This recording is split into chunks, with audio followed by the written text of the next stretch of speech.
Hello comedians, today I'm going to give you a formula for going about performing your next stand-up comedy gig.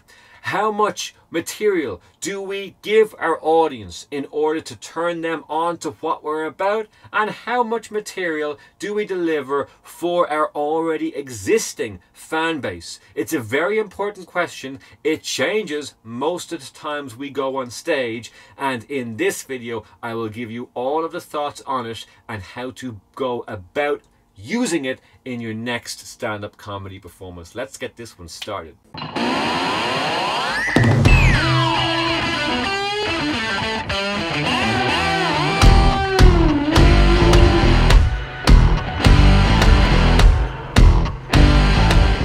Hello and welcome to another episode of Let's Talk Comedy. My name is Gary Michaels and this channel is dedicated to new comedians. Each week I upload stand-up comedy tutorial videos, so if you're starting out in your performing career, then I urge you to hit that subscribe button. On today's video, I am going to discuss how we can create a formula for performance. And the meaning of that is within the answer of the question I'm going to ask at the beginning of this episode. And it's this: how much of what you're delivering on stage is to win over the audience, and how much is for the fan base in which you have already gained? At the beginning of every set, we should win over as many people as possible. But what happens when there's some people in the audience who already know the kind of performance you're going to do? They're already on board. They're fan base. So how much of what we are performing is for each section? Because we do have to consider it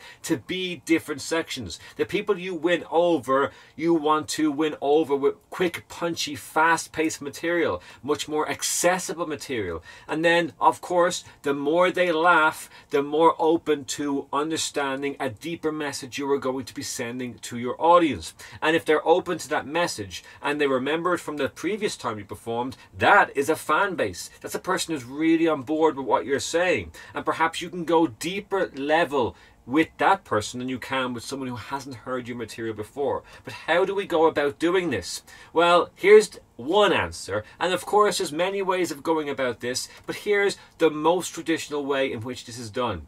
You should have two different versions of all jokes you say and all the stories you have. One is going to be quick and punchy and leave out all of the detailed description about the stories, and instead get them laughing as quick and keep them laughing as consistently as you possibly can.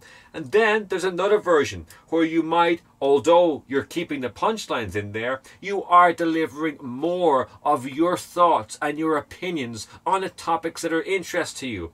And so if you have a longer gig down the road and you know how to make them laugh, this is the moment when you can start to put in your theory and thoughts and what you really feel about things. Now, of course, you don't have to have a message, and perhaps your message is still absurd and still funny. Or maybe you do have a message and you want to really deliver it and have people thinking, because it's deeper than the jokes. It's what's going to really get you remembered and what's going to really get you progressing to a much higher level than anyone else. If you can go deeper than the jokes.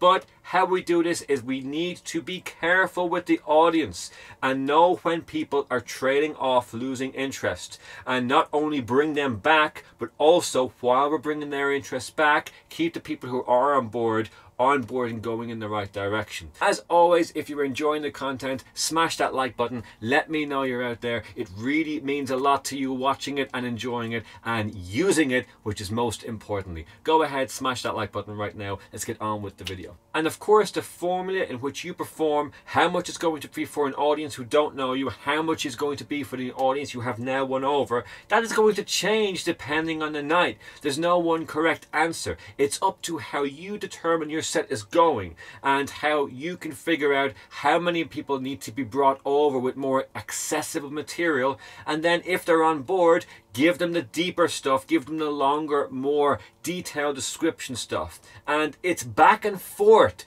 and it's very carefully leading them all in the correct way. So I'll give you a theoretical example just so you can imagine it a little bit easier what I'm trying to say. Imagine you are the leader of a tour group and maybe the tour group is badly behaved and some of them are going to be well behaved, and the badly behaved ones might trail off path. It's up to you not only to walk in the direction of where you want the group to go, but also be looking back and paying attention as to anyone who's straying away from the path, being able to go and bring them back to where they need to be, as well as bringing the people who are behaved and who are enjoying the tour where they need to be too. Now, it's a silly and stupid example to give you, but at least now you have this crazy fictitious image in your head, and you can look at your next stand-up comedy gig exactly like that, and it might just help you out.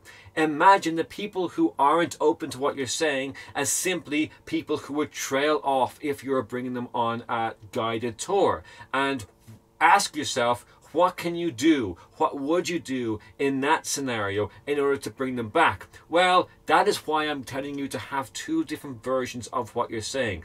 Quickly resort to the quick and punchy pieces of material. If that's not working, resort to opening up communication with the audience and make sure you talk to someone who is on board.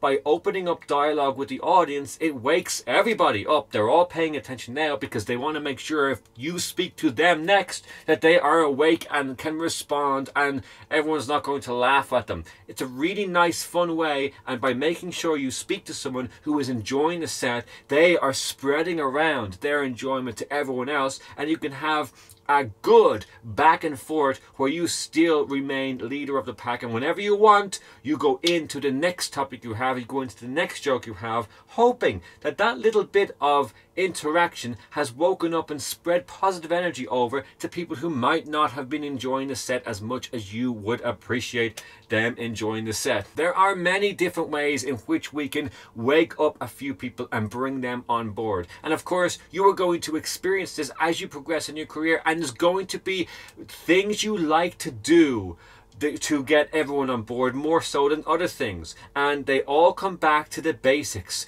If it's quick punchy material, if it's opening up dialogue with the audience, if it's making fun of your surroundings, that's also a very strong one. Whichever one you choose is entirely up to you, but that is going to open up and make your set more accessible.